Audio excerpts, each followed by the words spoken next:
Всем привет! Хочу поделиться своим опытом, как у меня получилось избавиться от скрипа в старом советском паркете перед постилкой ламината.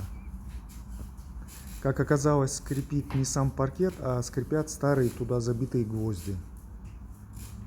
Гвоздь расшатался и дает скрип. Вот слышите, как скрипит? Будем удалять эти гвозди.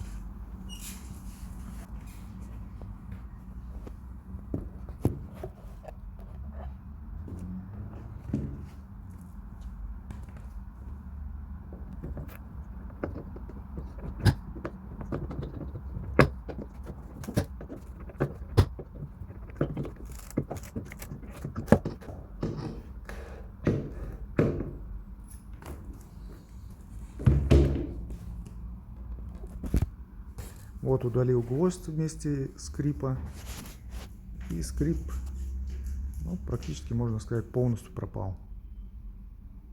Благо у меня этих гвоздей было не очень много, поэтому мне удалось избавиться от всех скрипов. Теперь осталось только прокрутить эти места саморезами, и можно стелить ламинат.